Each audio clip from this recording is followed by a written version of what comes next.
Olá, bom dia. Nosso grupo irá apresentar sistema de produção de caprinos e ovinos no sul, na região sul. A nossa equipe é composta por mim, Beatriz, Antônio da Conceição e Tato Romão. Bom, a caprinocultura e ovinocultura, elas são atividades difundidas em todo o território nacional. Mas a concentração dela é maior, em especial em rebanho de caprino na região do semiárido brasileiro. Já na região sul, até o início da década de 80, destacava-se com a maior rebanho de ovinos, mas aí com a crise da lã, os produtores modificaram a aptidão dos rebanhos especializados em lã para corte. E os efetivos, atualmente, eles representam apenas 24% do rebanho do ovino no país. Principais raças de caprinos e ovinos. Bom, os caprinos e ovinos domésticos são duas espécies distintas e elas apresentam características tanto anatômicas, tanto morfológicas diferentes, que eles são próprias e estão apontadas na tabela. Bom, o nome científico dos caprinos é Capri hircus. A presença da barba, a maioria apresenta barba na raça. O chifre, quando apresentam, é voltados para trás e de seção ovulada. Em relação à presença de fóssil lacrimal e glândula nas fendas dos cascos, os caprinos eles não apresentam. As vértebras caudais, elas possuem até 16 vértebras, com inserção da cauda voltada para cima e a cauda curta e erguida. Já os ovinos, o nome científico Ovis ares, eles não apresentam barba. Os chifres, quando apresentam, são espiralados e de seção transversal triangular. Eles já apresentam a fossa lacrimal e as glândulas fendas nos cascos. E a questão das vértebras caudais, eles possuem até 22 vértebras, com inserção das caudas voltada para baixo, sendo a cauda longa. Bom, as principais raças dos caprinos. Temos o mochotó, vou citar algumas, né? O canidé, a repartida, a gurgueia, marrota, graúna e outras. Já dos ovinos é a morada nova, santinês, somalis, brasileira, dórpia e outras. A caracterização geográfica da região sul.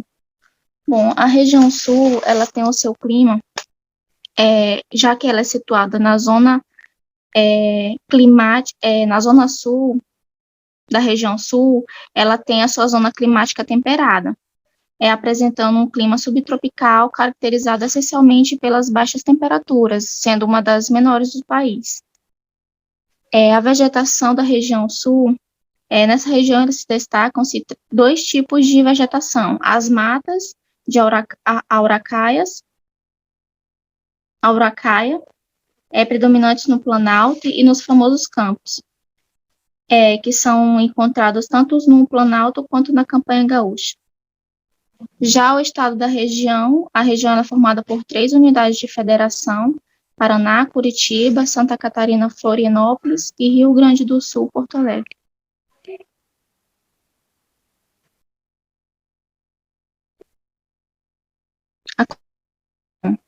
O comércio do caprino ovinos no Brasil, contudo, ela tem uma principal característica a informalidade da cadeia produtiva, em especial na região Nordeste. Então, a este respeito, o Figueiredo Júnior, et al., 2008, aponta 3 pontos limitantes no desenvolvimento da cadeia produtiva dos caprinos e ovinos: as condições tecnológicas insuficientes, a baixa produtividade e a ausência de informações acuradas no mercado regional de atividade. Mas isso não quer dizer que a comercialização não é grande, né? Pelo contrário, existe um grande foco da comercialização, mas em questão da exportação, né? Os envios para exteriores. Meu nome é Antônio e eu vou dar início falando um pouco sobre os produtos, né? A caracterização que os ovinos e caprinos eles rendem, né? A gente pode trabalhar com os produtos de carne e seus derivados, os leites e seus derivados e os couros e peles também. A grande parte do rebanho no sul, né, ela possui aptidão para a produção constante de carne e lã. E ou somente carne ou somente lã. Por ser uma região mais fria, né, lá se produz muito a questão da lã de ovinos.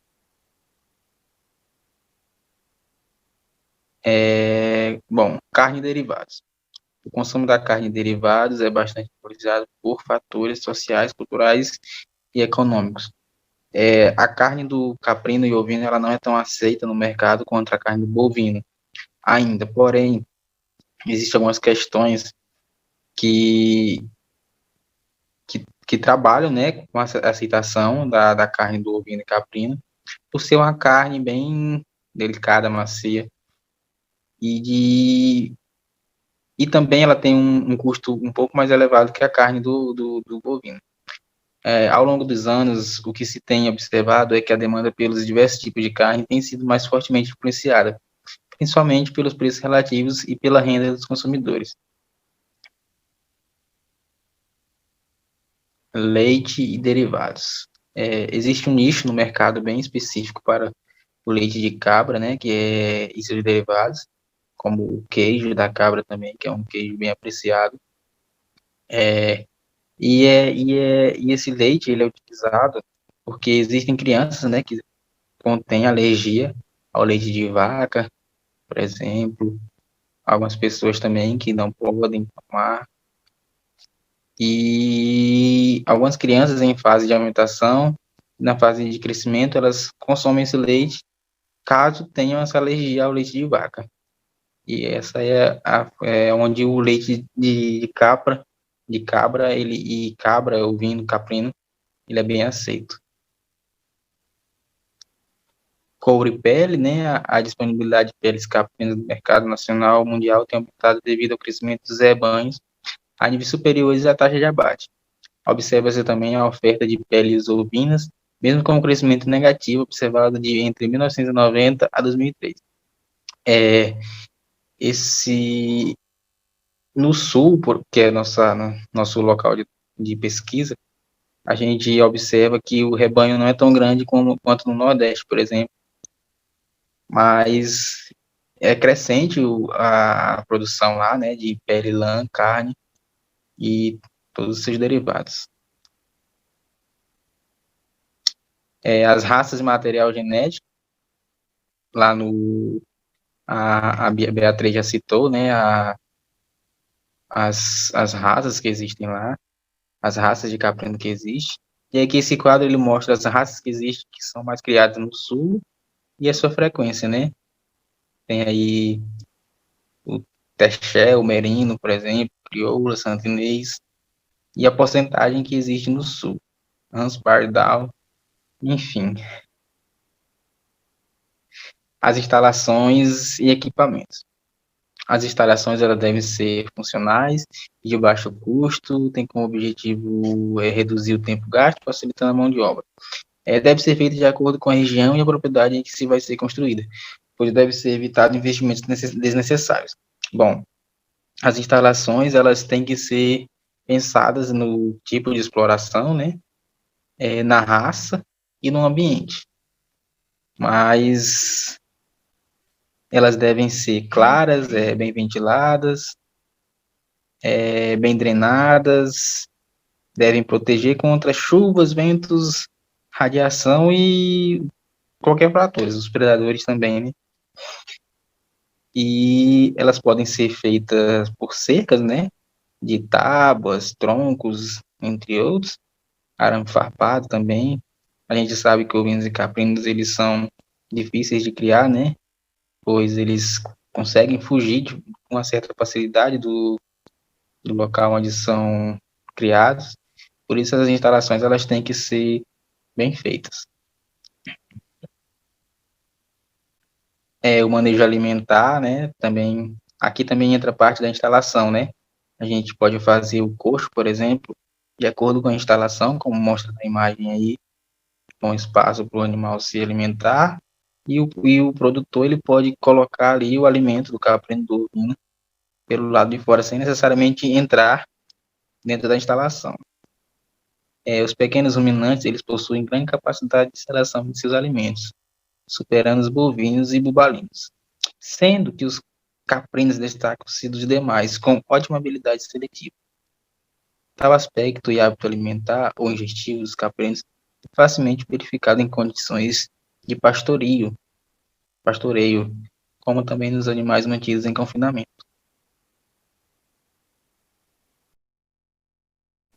Boa tarde, estão me escutando?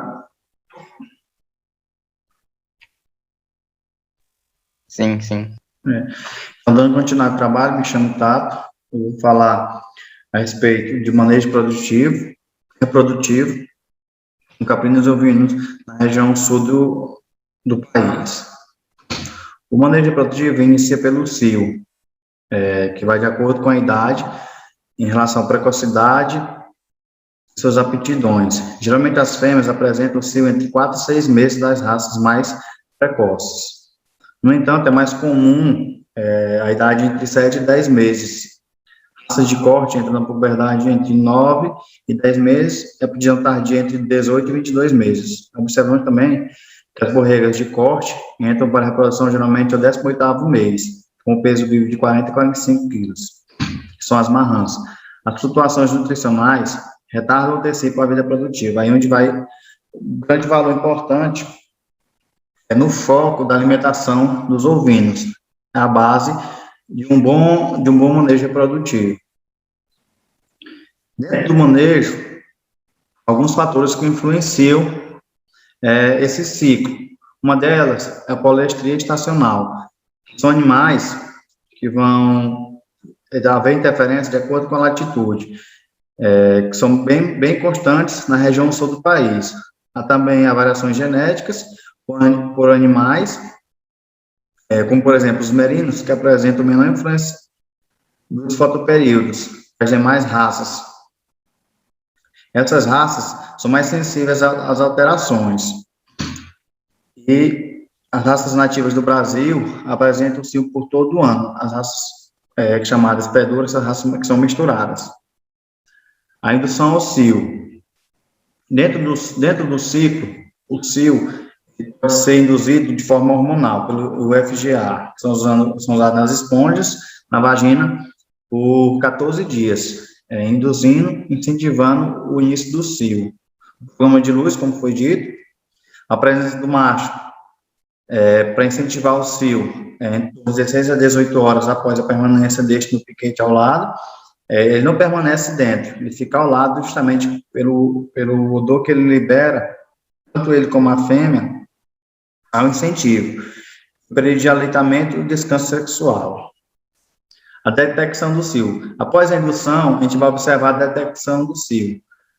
Pode-se usar rufiões, de preferência vasectomizados, são machos que não têm a capacidade de produção, eles são apenas rufiões, vão lá só para incentivar o cio dentro da baia. Identificação do muco, a coloração, a consistência de quantidade. Se o muco está bem avermelhado, se o muco na região da fêmea está inchado, coloração rosa, a partir dessa identificação, a gente vai para a parte das montas, onde vai ocorrer as montas. As montas a gente pode destacar em três momentos, que é a vantagem e desvantagens. Tem vantagens como a maior uniformidade dos cordeiros, possibilita o uso racional dos pastagens e racionaliza o controle de rebanho e da mão de obra. Quando você consegue organizar para que aconteça o cio, por exemplo, em janeiro, a uniformidade de todo o rebanho, isso facilita no pastoreio, já que você vai precisar de vários piquetes e colocar vários animais em idades diferentes.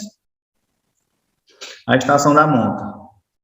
Qual a melhor época? A maior atividade sexual das ovelhas e a melhor reprodução do sêmen dos carneiros. O nascimento dos cordeiros deverá coincidir com o clima ideal. Justamente para isso, não adianta você organizar todo o nascimento do seu rebanho, numa época onde vai haver seca, onde esses animais, quando nascer, o capim, o pastoreio vai estar bem debilitado, não vai ter alimento suficiente para a produção de leite, né, para esses animais. Então, vai faltar nutrientes tanto para a marrã, para a fêmea, né, para a mãe, como para o filhote. O momento de venda dos produtos deverá estar consonante com os melhores preços do mercado. Justamente, você alia todos esses fatores, você tem que ter um mercado, você vai ter uma venda, tanto voltado para a carne, quanto para a lã. Então, alinhando todos esses fatores, culmina em observar a melhor época. A monta ela pode ser de forma natural, usa hoje entre 2% e 3% no rebanho, isso representa de 1 para 33 e de 1 para 50. As desvantagens dentro da monta natural, existe maior número de carneiros, já que não pode estar repetindo, não haver poligamia dentro do manejo, aí dificulta o resultado do melhoramento.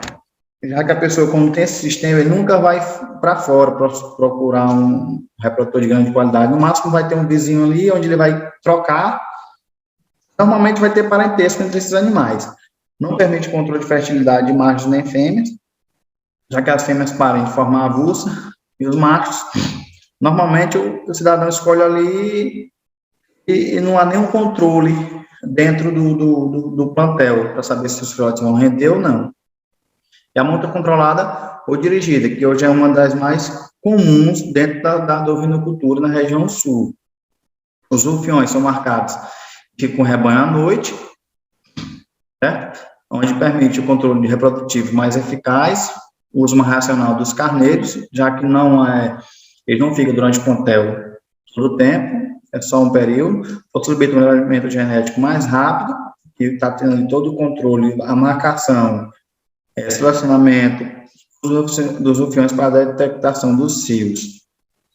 E, por fim, a estação de monta de inseminação artificial, onde ela exige instalações adequadas, o pessoal que tem a qualificação. A inseminação artificial pode ser de 3 formas: intracervical superior, superficial, intravaginal, intrauterina. Então, como ela exige alguns fatores, ela não é tão usada. Além do que, dentro da ovinocultura, ela é menos eficaz do que, por exemplo, se fosse na ovinocultura ou na suinocultura. Então, esse é um dos fatores primordiais de não ser tão utilizado. Para esse serviço, o retorno da atividade sexual pós-parto é fortemente dependente da lactação, onde essa lactação dura em torno de 3 meses na região sul do país, e a presença do macho em nível alimentar, porque ele vai cobrir, mas ele vai ter que permanecer no plantel. A gestação varia entre 143 dias e 156 dias, a desmama da região sul em torno de 9 meses, diferente da região nordeste do país, que é em torno de 100 a 120 dias, 4 meses. O manejo sanitário, aliado a tudo, uma boa genética, um bom manejo alimentar, tudo que já foi dito, o manejo sanitário é de suma importância, certo? Porque o ovinocultura, caprinocultura, como as demais ciclos de animais, de manejo, que você vai fazer de forma confinada, de forma intensiva, a doença, ela entra, certo? O animal não vai lá atrás, ele sempre entra. Então, o manejo tem que estar sempre correto. E aqui estão alguns problemas sanitários, que justamente é limitado à economia da indústria ovina. Algumas práticas básicas a serem consideradas: a simples observação constante do plantel, o exame periódico da conjuntiva ocular, do cristalino, tosse, corrimento nasal, andar claudicante, olhos secos, aspecto da lã, apetite depravado. Todos esses fatores, no dia a dia da ovinocultura, você está lá dentro da baia, dentro do aprisco, da forma que você cria seu animal, você tem que estar lá observando o plantel, vendo se não está remelando, se não está com uma tosse, um corrimento nasal, ou infecção urinária, corrimento na vagina, no pênis, olho seco. São detalhes que fazem diferença no manejo. A higiene são todos os meios físicos de proporcionar saúde aos animais, seja dos alojamentos dos animais ou dos alimentos. Das instalações, inicia pelo detalhe construtivo, depois pela limpeza e a desinfecção. Dos alimentos, não só pela quantidade bromatológica, que seria a qualidade de alimento, o valor nutricional que ele está passando ali, que é a necessidade do animal que ele está passando. Também pela presença de micro-organismos e princípios tóxicos. Às vezes você pega ali um milho para fazer uma ração, às vezes esse milho está contaminado com algum defensivo que vai prejudicar o animal. A limpeza, o toquia da lã ao redor dos olhos, justamente porque se você deixar ali bastante quantidade de pelo da lã, pode tornar um ambiente propício à doença. A bactéria se alojar ali, né? E com a sujeira, fica um ambiente perfeito. As doenças. Dentro da ovinocultura, algumas doenças que se destacam. A gente pode ver as sarnas, as verminoses, que é a mais comum, cocodiose, que é a diarreia, que é altamente mortal, as conjuntivites, tétano. Então, as vacinas, né, são feitas periodicamente dentro do calendário do manejo da ovinocultura, desde o momento do nascimento, ali onde você faz um ferro, faz uma cocodiose na boca do animal, certo? Com tantos meses, 2 meses, você vai fazer uma raiva, uma febre aftosa, a todo o processo. E, dito isso, a gente observa que dentro do manejo da ovinocultura, observamos que é uma área que vem crescendo muito. Mas como todas as áreas, tem que ter um controle, tem que haver um técnico responsável ali para fazer todo o acompanhamento, certo? O manejo correto, aliado a uma boa raça, resulta em uma boa produção de ovinos no país, especialmente na região sul, onde o consumo é bem grande. O manejo correto, aliado a uma boa raça, resulta em uma boa produção de ovinos no país, em especial na região sul, onde a demanda por matéria-prima derivada dos ovinos é constante. Por isso, os estudos sobre a ovinocultura, caprinocultura no país só crescem devido ao grande aumento tanto para o uso da lã na ovinocultura, como para fins culinários, que é a carne. Obrigado, esse é o nosso trabalho.